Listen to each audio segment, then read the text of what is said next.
dogo, tunataka tutumie muda kidogo.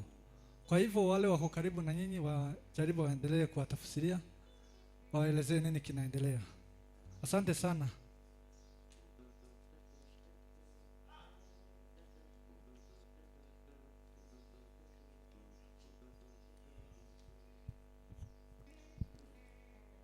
Dusome Timoteyo, urwandiko rwa Timoteyo rwa kabiri, Pawulo yandikiye Timoteyo,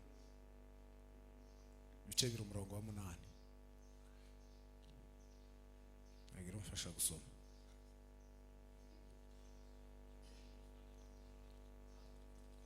Timoteyo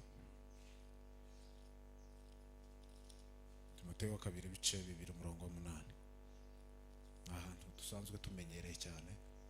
Aho ufite Bibiliya ngo asome. Wa kabiri,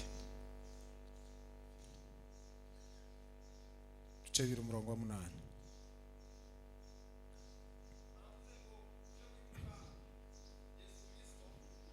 Ujye wibuka Yesu Kristo wakomotse mu rubyaro rwa Dawidi, akazuka mu bapfuye. Dukomeze. Tuharangije ariko haravuze ngo akazuka mu bapfuye nk'uko ubutumwa nahawe buvuga. Amen.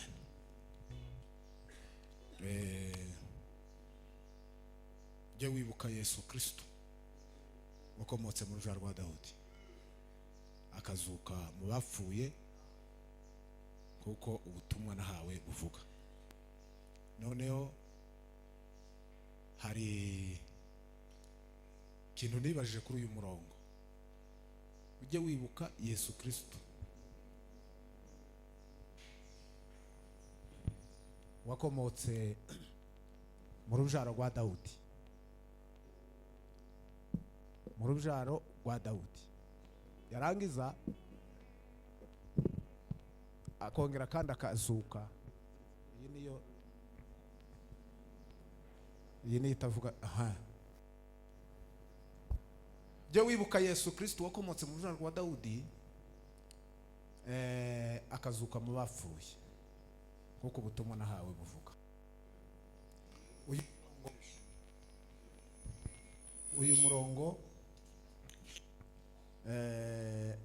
abasomyi ba Bibiliya bagira n'umwete wo gusoma n'abize Bibiliya, ushobora gusanga ari ukubiyemo Bibiliya yose, umurongo ukubiyemo Bibiliya yose.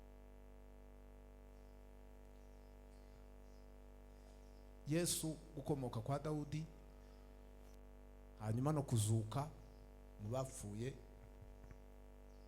kwa Dawudi no kuzuka hari intera nini cyane n'imyaka myinshi. Iyo bavuze kwa Dawudi baba bavuze uwujuje amasezerano. Dawudi niwe wujuje amasezerano ya Yesu Kristo, ariko ayo masezerano yahawe nande? Ninde wayatanze? Ninde wayahawe? Ayo masezerano Dawudi yujuje yahawe Ibrahimu, kuko Ibrahimu niwe wahawe amasezerano. Abandi bose ntibayuzuza, uwayujuje ni Dawudi. Bituma Yesu akomoka muri we mu mateka n'amasekuruza, ariko biza guhinduka mu rupfu rwa Yesu Kristo no kuzuka kwe. Amakuru yose abararangiye, kandi uko niko Bibiliya ivuga gusa. Rero ngiye kubabwira buke cyangwa umwanya muto imbaraga z'umuzuko. Kubera ko Imana yahinduye topic, kandi niyo yaduhinduriye topic twese turaha.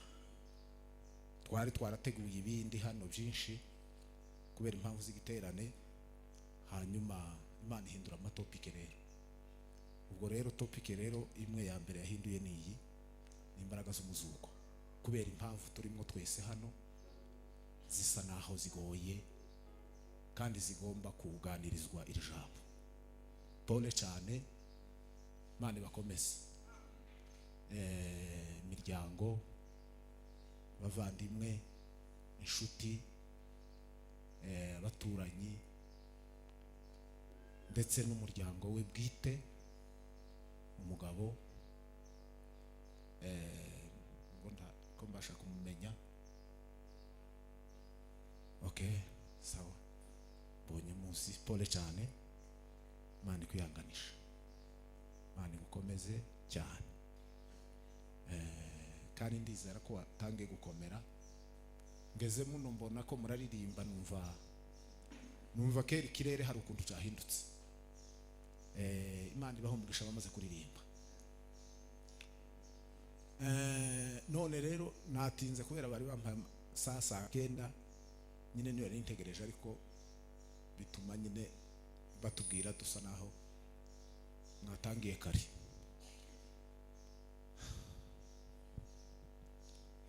Noneho haleluya.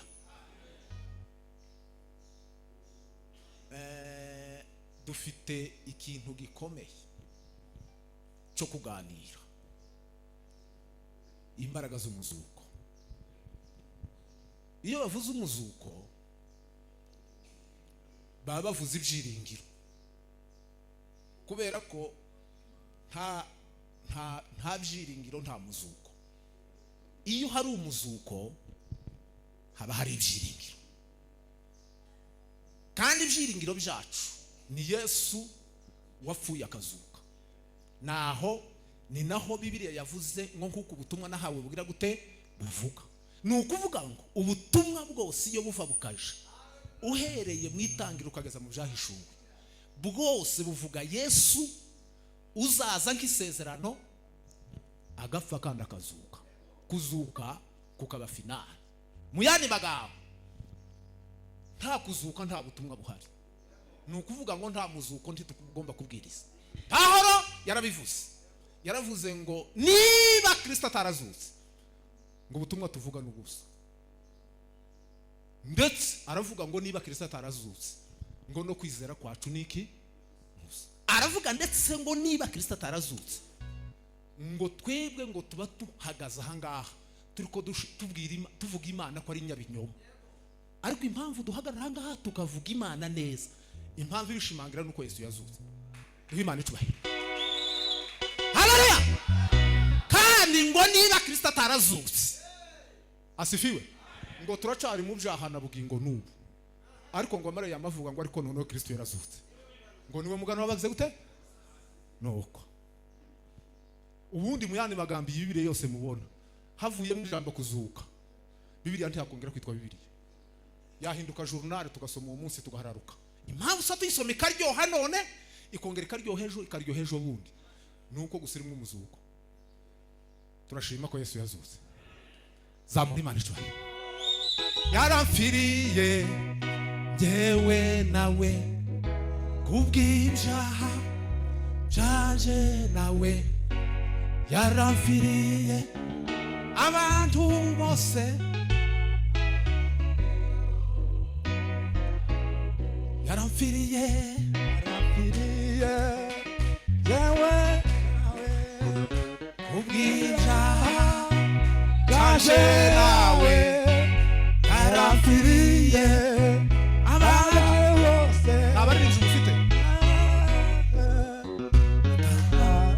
oh haleluya, oh haleluya, oh haleluya, narasuwe, oh haleluya, narasuwe, oh haleluya, amen, haleluya, oh haleluya, aibazwe, yarafiriye jewe nawe kubitaha byanje nawe, yapiriye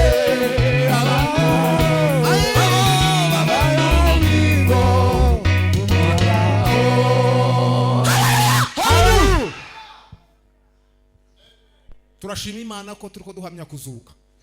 kandi muri ibi bihe turimo nk'ibi naho ngaho rero tugomba kubwira abantu twese yazutse bakagira ibyiringiro. Yobu yaravuze ngo ibyiringiro byanje ndabikomeje.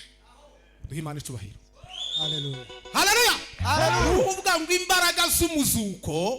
imbaraga z'umuzuko nizo zituma duhagarara muri ibi bihe nk'ibi tukavuga abantu bagasusuruka, abantu bagashira imbeho, urupfu rukabavamo, abantu bakabona ibyiringiro mu mutima wabo. Susuruka Chire n'imbeho nomeza kila forma naze nahawe ijambo nawe n'ijuru. asifiwe. Amen. Umuzuko muri Bibiliya ni uzunyeganyeza. Ubundi kuzuka ni iki? Murebe namwe. Ni ukuvuga ngo kuzuka ni ikintu n'umuntu cyangwa ikintu cavuye mu mwuka. Iyo umuntu avuye mu mwuka cyangwa ikintu kikava mu mwuka, inyamaswa gutyo n'ibindi, hari ikindi kintu kiba kigisigaye. Abantu bose muzamwama muheba mukagira gute? Mukavuga ngo byagize gute? Byarangiye. Mukavuga ngo byarangiye. Uko umuntu aba yagize gute? Aba yavuye mu mwuka, aba yapfuye. Hanyuma kuzuka ni iki? Kuzuka ni ukuvuga ngo umuntu yongera agarurwa iki? Ubugingo, umwuka wongera kandi umuzemo, yamagaruka abasange.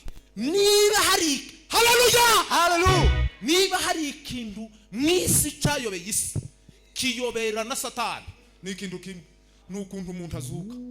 Kuko Satani yo kwica ariko ntiyozura. Zambura Imana icubahiro. Haleluya. Haleluya. Ega mbabwire niyo finale. Ega mbabwire umuntu yo kugira nabi agahashaka buryo zo kwica, kandi wenda kanabigeraho Imana ikareka akabigeraho, ariko ntiyo kuzura. Ariko imbaraga z'Imana, duhe Imana icubahiro. Haleluya.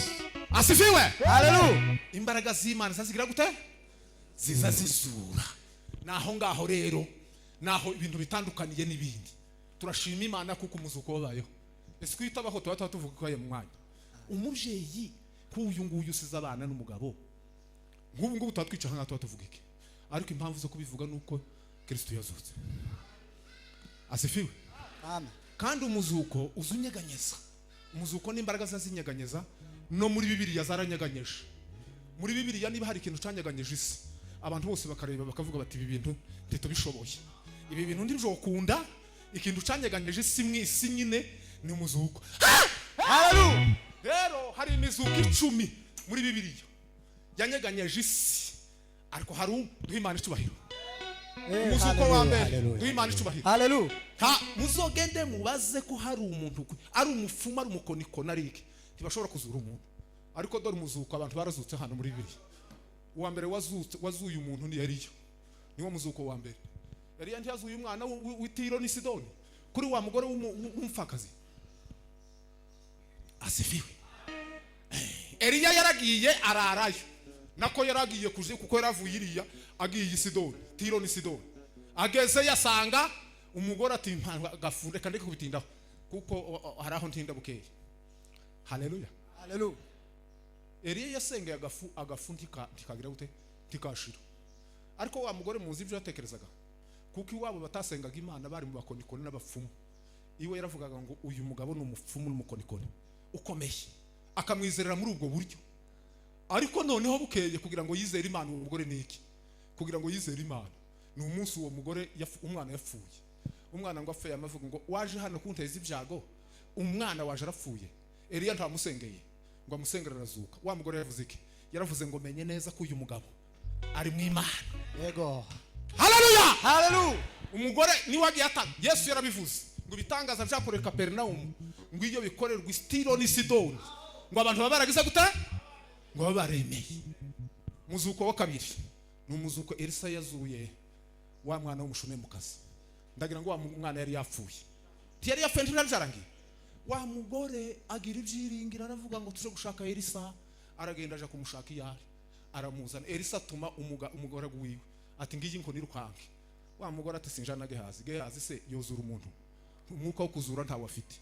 Ninde wojana Gehazi? Numbona mu nzira abone turi kumwe na Gehazi, sinojana Gehazi mu nzira. Wa mugore aranga kujya kera yarishe formire, bituma jana na Elisa. Elisa ngo hagere aramusenga. Duhe Imana icubahiro. Haleluya. Ndatinze umwana arazuka, amuhereza umugaragu ati shira umwana nyina. wa mugore aravuga ngo iyi ni Imana ndayibona. Asifiwe. Haleluya. Umuzuko wa gatatu ni umuzuko Elisa yarapfuye amagufwa yiwe aho bayataye. Intambara iraba, intambara ngwibe, hanyuma bahunga babisha babo. Ariko bari bamaze kwica batwanikana intumbi ngo bagera ahantu, baravuga ngo reka bapfe kwita ahantu, naho babayitaye hejuru y'imva y'amagufwa yande ya Elisa, ngo bapfe gukubitaho gutya. Haleluya, Haleluya. Bwana de la sike moria shelegro bondreka. Mumva imbaraga z'umuzuko. Abakozi abera b'Imana bagomba kumenya imbaraga z'umuzuko. Ngo bapfe kumukubita ku magufwa ya Elisa. Wa mugabo yamabirukanka inyuma abakurikiye. Izo ni imbaraga ziki z'umuzuko. Yesu yarazutse. Amen. Umuzuko wa kangahe? Umuzuko wa kane. Ni Yesu azura umwana wa Yayiro. Uzi ko abantu bose bapinze baravuga ngo uwo mwana ntiyagize gute? Uwo mwana ntiyari yapfuye. Bamavuga ngo karakara. Ya ngo yari yagize gusa. Ngo yagize. Ako ivyo bintu byariye Yesu ahantu. Ivyo bintu byariye Yesu ahantu. Aravuga ati muzamubwira ngo niki catumye aje kuzura Lazaro. Kuri ya byafu intandaro yavuye kuri kwa kumucokora. Kandi yaratinze. Wa mwana wa Yayiro. Yesu aragenda kandi ngo amari abwira Petero banza na Yohana na Yakobo. Abigishwa arabwira ati mwebwe arimwe twinjirana abandi asigara na Yayiro. Ariko abigishwa biwe asifiwe. Haleluya. Natangajwe n'ijambo rivuga ngo uwo mwana ngo amaze gupfa batumije umugaragu we baramutumye ngo nagenda abwire Yayiro ngo areke kurusha iki, ngo areke kurusha umwigisha. Yesu aramubwira ngo niwizera urabona igitangaza cy'Imana. Yesu aragenda ngo arangije aramuzura. Ako kana karazutse. Duhe Imana icyubahiro. Haleluya. Kubera ko bamucokoye ngo umwana yari yasinziriye yabyikoze. Inshuti yiwe Lazaro kwa ba Maria na ba Marita naho yakundaga kuja bamutuma umuntu yarwaye. Yesu yamayiraza Nyanza yamaguma aho ngaho rimwe kabiri gatatu. Muzi Yesu kitukoze ko bashakuje n'abantu bicara. Okay, abari imbere ariko abari hano mwebwe mwumve bari hano nta mwanya gutakaza uhari. Yesu muzi kintu yakoze. Yesu yararetse umuntu arapfa, umuntu arahambwa, kuko ku munsi wa aba yabuze. Yesu arareka umuntu arahambwa ageza kubora. Yesu nibwo yabwiye abigishwa tugende tumanuke i Betaniya. Baragiye. Abigishwa ati se wewe bifite byaha turi Betaniya aragenda. Urwo rugendo sindivuga ni rurerure, ariko cyantangaje nuko yageze ahantu ikiriyo cy'Abanyesiraheli cagaza kimara ibyumweru bibiri, kandi bagaza barira bakarira bagasura bagasubizamo. Kandi naratangaye kurya imihango ni igitangaza. Bagaza barira bakarira ijisho rimwe irindi ntiririre, irindi rikaza rireba uko ibintu bimeze, irindi riharirira. Kandi bakaza basubizamo nka chorus, bakaza bagenda basubizamo. Kandi nta muntu wageraga mu kiriyo ngo areke kurira. Yesu ngo hageri ahimbazwe. Marita ngo baramubwira ngo wa ya nshuti yanyu yaje, ngo arirukanka musange firiye, ngo aramusanga ngo aramubwira ngo ese iyuza mbere. Ariko Marita nza numva afite ubukristo buteye ubwoba. Ngwiyo uza kuza ngo Lazaro ntabagize gute, musaza wacu ntaba yapfuye. Aramubwira ngo azazuka. Undi aramubwira ngo ndabizi ko azazuka. Yarazi umuzuko. Marita yari yarigishijwe umuzuko. Ndabizi ko azazuka. Yesu aramubwira ati Marita we wigira ikibazo, ariko amubwira ijambo rimwe rikomeye. Aramubwira ngo nije kuzuka n'ubugingo, ngo unyizera nubwo yarapfuye nk'ukariza. Haleluya, haleluya. Maleko vangaya sikamo yangaya. Nije kuzuka niki mimi ndimi uzima.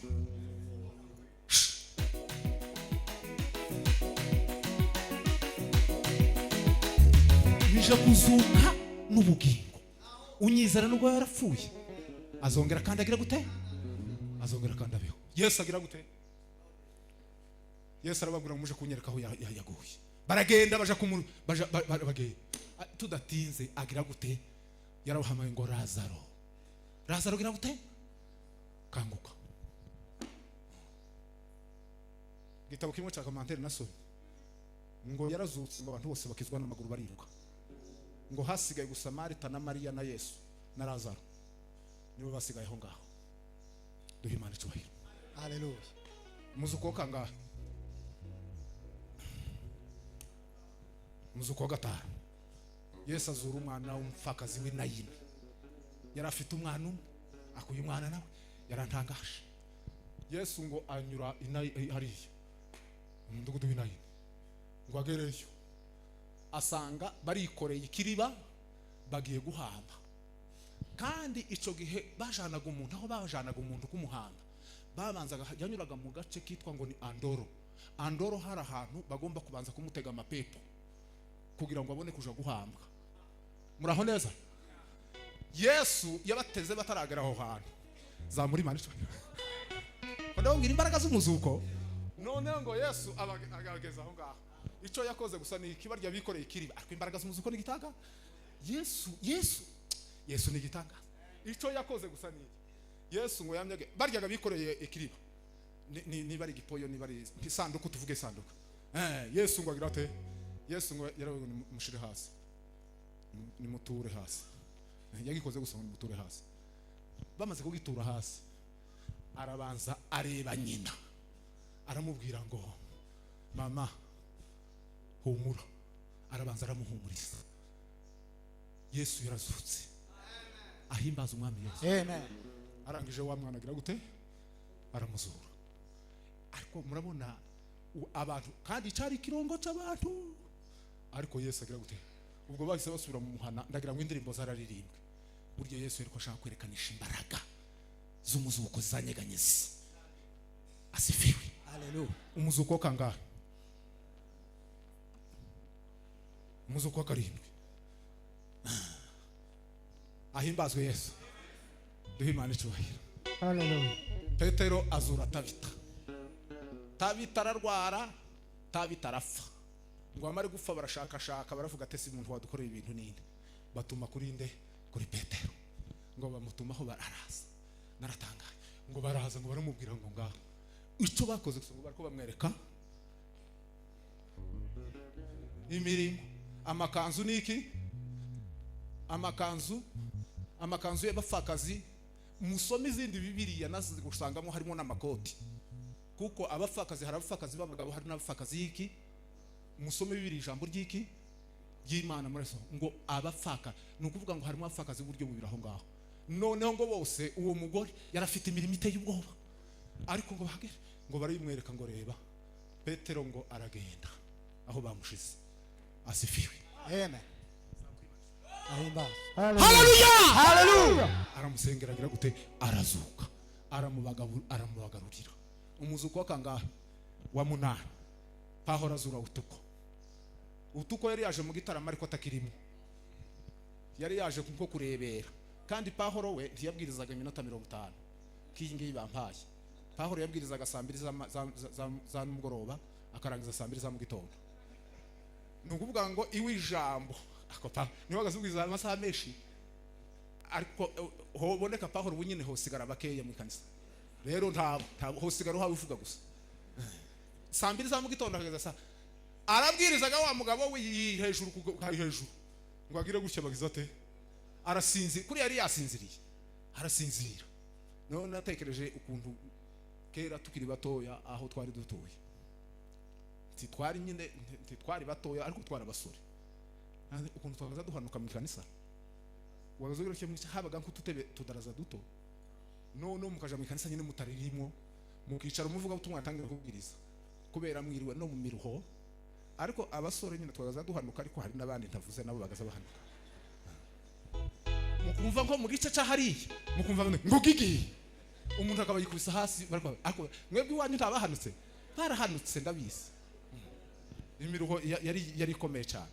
Noneho dusigaye twicaraga ku ntebe nziza zitotuma dupfa guhanuka, ariko twicaraga nko kudutebe utudaraza tw'imishaki, akaba rero kicazaho wiriwe uragira burira, bagira ukingoma bagasenga nijoro, batangira kubwirizaga batari ko baririmba ukicara ukamugira gutya kwigituri kikaba kirabaye utuko nawe niko yari yagenze.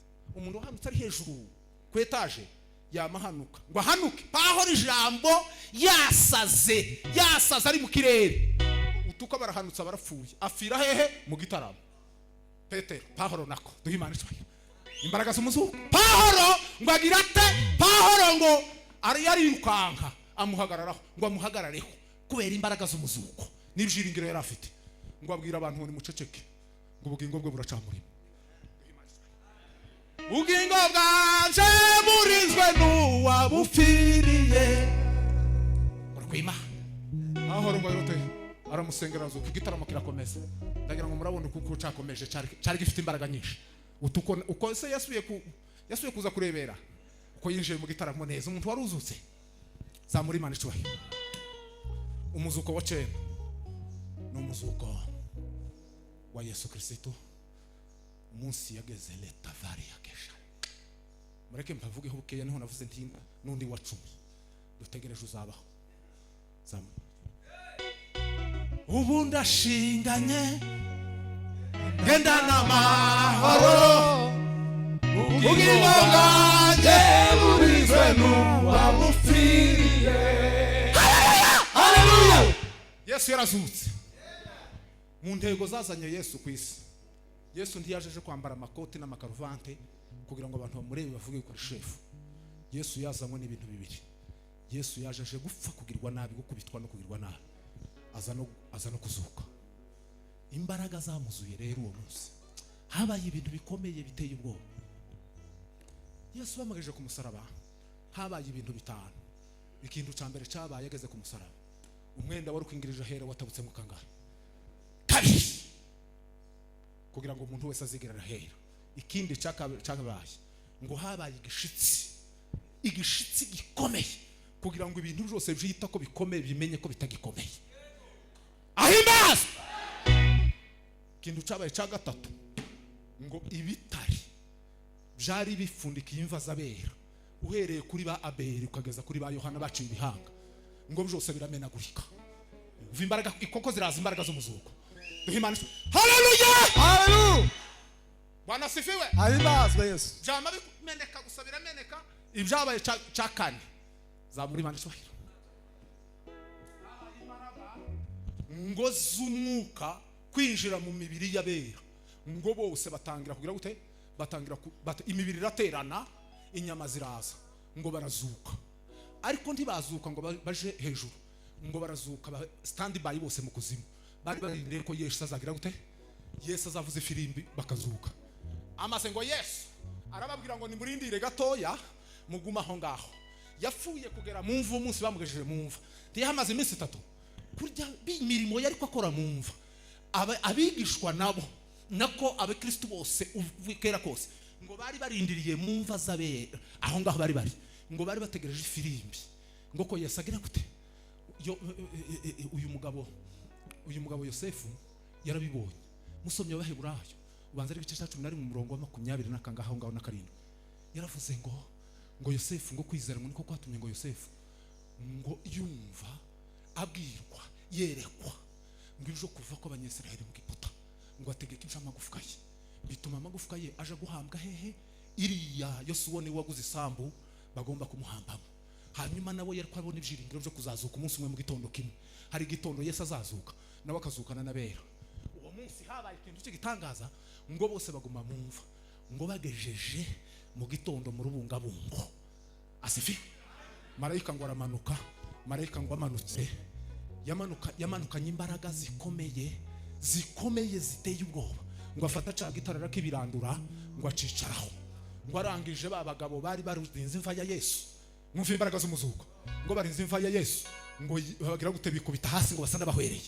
Hanyuma marayika rero ngo hagaraho abagore bari baje kureba gusura imva ya Yesu, ngo baraza, marayika arababwira ngo mwebwe mwitinya, bari bagize ubwoba, ngo mwitinya, ngo mbazana inkuru nzima, mwebwe dore uwo muri ko mushaka hano ntakiri hano, ahubwo yagize gute?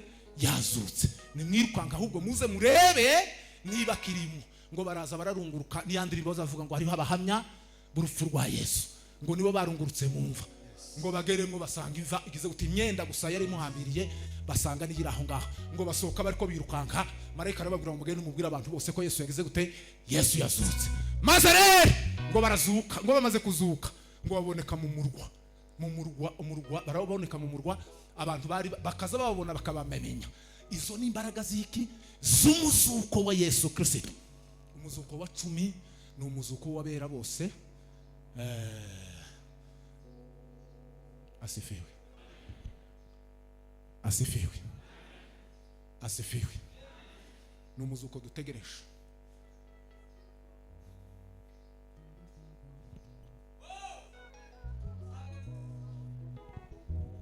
Nakuamini, nakuamini, nakuamini Yesu. Hari igitondo c'ubugingo, ico gitondo kizaba gihebuje, igitaramo kizatarama n'abera bose, kizaba kiyobowe n'uwera, indirimbo zizaririmba muri ico gitondo, Mose tuzaririmba, tuzaririmba, tuzaririmba, tuzaririmba, tuzaririmba, tuzaririmba, tuzaririmba, tuzaririmba, tuzaririmba, tuzaririmba, tuzaririmba, tuzaririmba, Panama, tuzaririmba, tuzaririmba, tuzaririmba, tuzaririmba, zabanesheje. Haleluya. Aho ngaho kame kwihuta iminota mike. Bari bampa 50 ariko ndavuga 30. Sindavuga 25, hasigaye 5. Duhe Imana icubahiro. Asifiwe. Mureke mbabwire, niba twicaye hamwe ikanisa, kera kose nigeze kubaza umusaza umwe ngo ni gute bagaza bakora ikiriyo, agakiza katarasa, ni gute bagaza bakora ikiriyo? Ambwira amakuru ndatangara. Muri nje navuze ngo turashima Imana, ngo yuko twavuke ku ngoma y'umwami wacu Yesu, ngo iyo tuvukira ku ngoma ya Satani, ngo none tuba twihebje, ngo Yesu tugire gute? Ako niko azakamfasha, ngo Yesu tugire gute? Ngo tumukunda cyane, ngo kogeze gute? Turashima Imana yuko twavuke ku ngoma y'umwami wacu Yesu. Haleluya. Haleluya. Haleluya. Noneho imbaraga n'ibyiringiro byacu dufite nuko Yesu azagaruka, kandi Yesu azagaruka afite ububasha bwo guhamagara no kuvuza ikivugirizo abasinziriye muri twe n'abandi ngo bazaba bakiriho, ngo abo bose bazagira gute? Ngo bazahindurwa babe basha. Noneho ngo hazaba hari impamvu. Asifiwe. Amen. Noneho ngo hazaba hari impamvu yo kuririmba tudaheka, hazaba hari impamvu yo kwishima tudaheka. Muri ibintu byose no gucikira, no gucikira, no gucikira. Ariko uwo munsi ngo hazaba hari ibintu birambuye bitazaheka. Umugabo umwe twarataramye umunsi umwe, turanezerwa mu gitaramo kimwe cy'umwuka cyiza, aravuga ngo we ngo anejejwe ngo n'ukuntu ngo tuzorara twasibiyeyo, ngo twaraye ngo iwe atekeza ngo tuzora tuvuga ngo twasibiyeyo, kaza mubwira ngo ntituzobimenya ko twasibiyeyo, tuzama twinjira gusa mu kintu kiraho. Undi aravuga nawe mu gitaramo hazaba ibintu byiza. Undi aravuga mu gitaramo ngo undi aramubaza ngo se ngo tuzonezerwa ngo tugende gute, ngo tuhekeze hehe? Aramubwira gusa ngo tuzama tunezerwa, ngo zo tunezerwa ngo nitubona tugiye gupfa, ngo dusure kandi tugarure. Donc umuntu yo bivuga uko azumva, ariko murumva namwe hazoba hari umunezero ukomeye. Duhe Imana icubahiro. Ahimbazwe Yesu. Asifiwe. Noneho Bibiliya iravuga ngo azaduhanagura amarira. Ariko murebe nawe, murebe nk'ibintu turi mu bugeni, murebe nk'intambara zihari, murebe abantu turi mu gufusha, murebe ibiriyo bihari, murebe impfu abantu bafite ubunyine. Ijambo riduhumuriza nuko Yesu yazutse. Abo abacu twabuze, abazaba ngo bakiriho, ngo nabasinziriye. Duhe Imana icubahiro. Haleluya. Asifiwe. Ahimbazwe Yesu. Noneho mwene data nabajije bukeya makuru, bambwira imirimo yakoze, bambwira n'ukuntu yarakomeye mu ikanisa, bambwira n'ukuntu ahimbazwe Yesu. Ahimbazwe Yesu. Uko ndimubona mwene data ubu nyine, uko hari ubu nyine ari ahantu uwo mubwira ngo nagaruka tokwemera, uko ari ahantu mu munezero bene wa wundi. Mureke mbabwire haleluya, haleluya. Umunsi Yesu azura bera, wa munsi yabazuye asifiwe. Ngo yarababwiye ngo mwebwe yazuranye na paradiso, arababwira ngo mwebwe nimugende mugume murindira aho ngaho ndaje mu minsi mike kaninde n'abandi bose, ngo abo bose ngo ntibapfuye batarahaje byasezeranijwe, ngo kuko yatugambiriye ikirusho kuba cyiza, natwe tuhari. Icyo yagambiriye ba Ibrahimu natwe tugomba kukibona. Noneho ngo umuntu wese yapfuye ngo azaje mu gituza cya Ibrahimu, niho arinde ngo aho niho azabakorera visite, aho niho azabarebera, aza kubasura mwe mukomere mwanesheje isi nakoze. Imana cyahiro ahimbazwe Yesu. Haleluya. Noneho icyo dutegereje bene da, uwo munsi uteye amatsiko. Icyo gitondo byahishuwe kivuga ni igitondo giteye ubwoba. Abera bose ngo bazagira gute? Abera bose ngo bazazuka. Yohana ngo aje kubirevuka. Yohana ibyahishuwe ngo arabivuga ku gice cya 7, aravuga ngo mbona ngo mu muryango wa Rubeni abandi inzovu 10,000, abandi gutyo n'abandi gutyo, imiryango yose ya Isiraheli. Iyo asomye aho hantu uzugira ngo naho honyine, abandi twebwe tuburiyemo aho ngaho. Ariko yagera ku murongo ubanza ari wa 10, akavuga ngo mbona n'abandi benshi, ngo umuntu atabasha kugira gute kubara, ngo umuntu atabasha kubara, ngo bavuye hirya, watoka milima, watoka mabonde,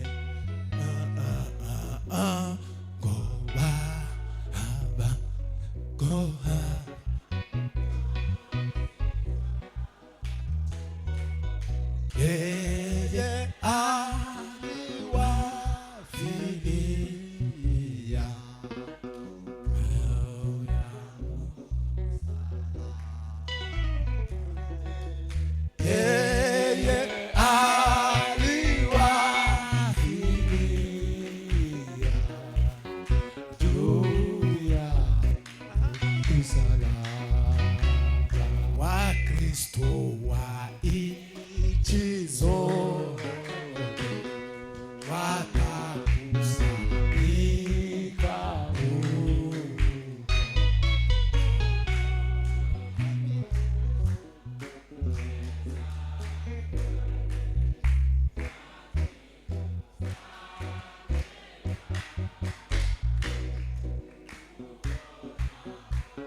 yose asifiwe, natwe tuzaba turimo n'abacu bose. Duhimana icubahiro. Haleluya. Bwana asifiwe birayi. Ahimbazwe. Ibimenyetso birahari.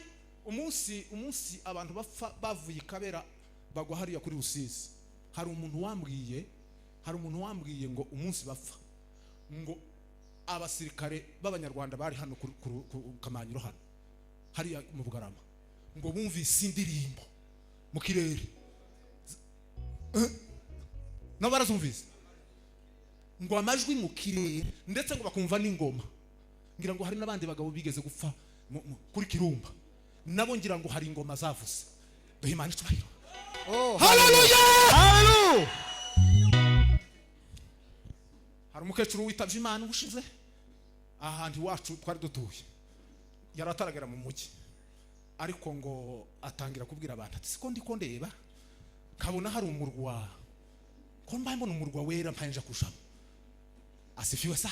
Amina. Duhimana icubahiro. Ahimbazwe Yesu.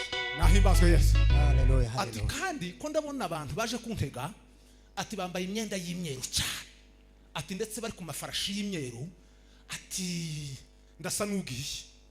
Zamuri Imana icubahiro. Haleluya.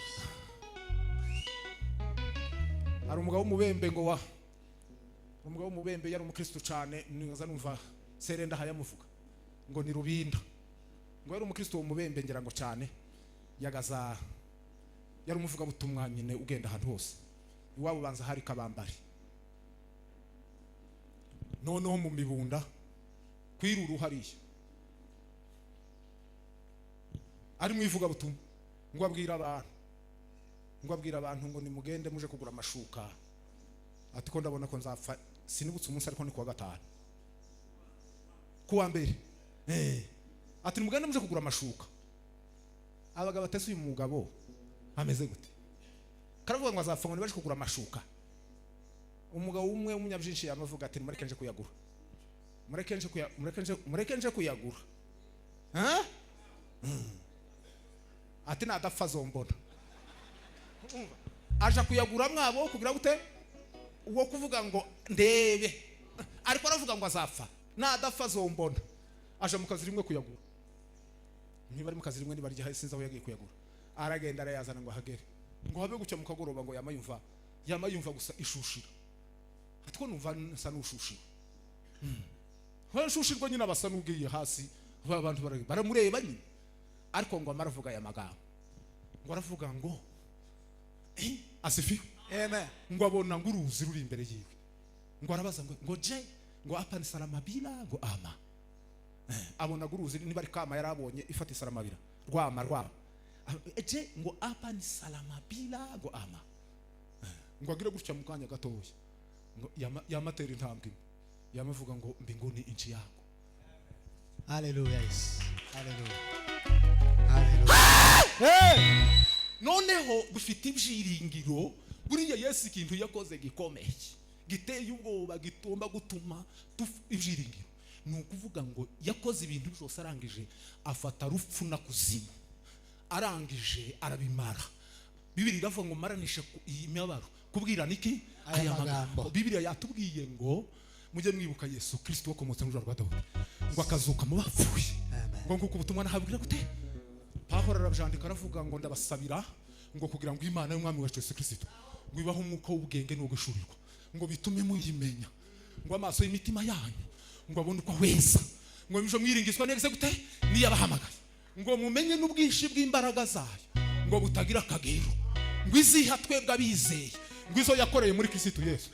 Hey! Hallelujah. Ngo izo yakoreye muri Kristo Yesu ngo ubwo yamuzuraga mu bapfuye ku gice cya 3 murongo 20 ngo ibasha gukora ibiruta cyane ngo ijo dusaba n'ivyo twibwira ngo kuko imbaraga zayo zidukoreramo n'ukuri Yesu yarazutse. Duhe Imana icyubahiro. Hallelujah. Ngiri jambo rihumuriza bene data umuryango n'itorero ibi turimo mureke mabwire ikibazo tugira nuko so duhagarara mu bintu tutizeye ko ari byo tugavuga ibintu ariko tutizeye ko ari byo. Mureke mbabwire abakozi b'Imana bahagaze neza bwuma hari ibyiringiro kuko Yesu yakoze ibitangaza. Twebwe twarabapagani, twebwe ntitwari tuzi Imana, twebwe twari abantu tutazi Yesu, twamenye Yesu tumaze kuba bakuru. Imjaro zose izo mfite nzifite nukuvuga ngo inzira nyinshi twari tumwe z'abapagani. Jewe nahoranaga urwikekwe rw'urupfu kandi nkabona ntaho mpagaze. Asifiwe. Amen. Mokozi wangu nimemwamini kwake nimetarajia mambo yote, nimempa maisha yangu ili ni yeye ayatawale. Haleluya. Ahimbaza umwami Yesu. Amen. Iri jambo riharibwirwa uwagiye yamaze kwambuka. Asifiwe sana. Haleluya. Ko rirabwirwa abariho ngo bizere umwami Yesu babe muri uwo muzuko kandi uwo muzuko uzabuteye ubwoba. Turanga turenga baririmba zose. Tamatsiko n'ubwuzu uzaba muri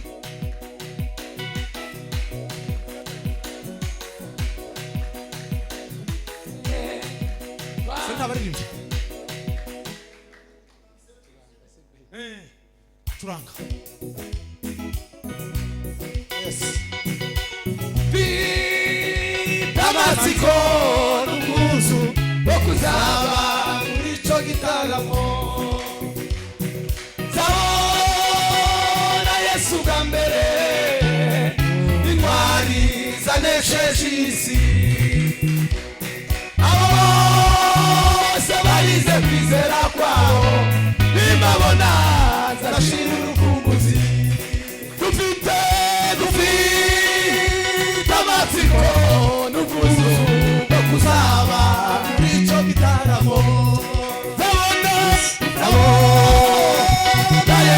mbere intwari we zanesheje isi bose barize kwizera kwabo Imana gashira urukumbuzi ayiwe abo bose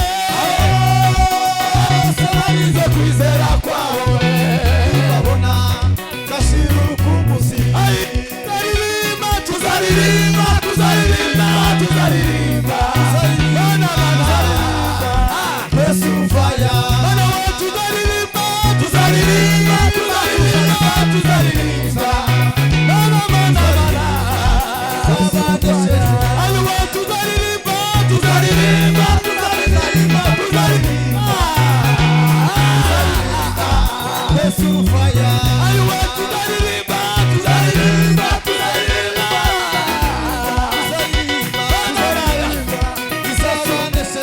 ayo wetu tuzaririmba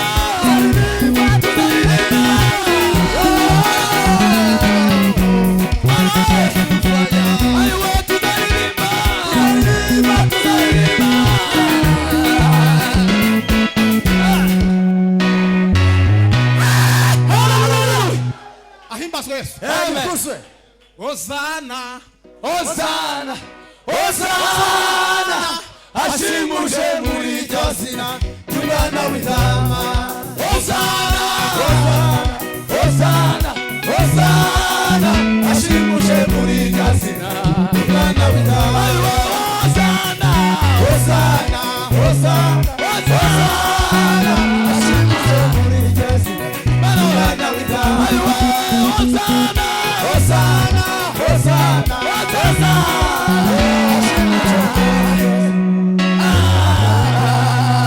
turirimba indirimbo ivuga ngo tuzaba ibihumbi turamye umukiza yego kandi ngo tuzamuririmbira twese duha Imana icyubahiro cyane haleluya ibyo Imana ikora ngo bigira gute biradutangaza ngo nta wagira gute hano wabingana ariko aribyo nkwiriye gukora aho ngo mu rugendo ntabwo nabimenya byose ngo ariko nziko nzabimenya ariko nziko nzagira gute nzabimenya nuko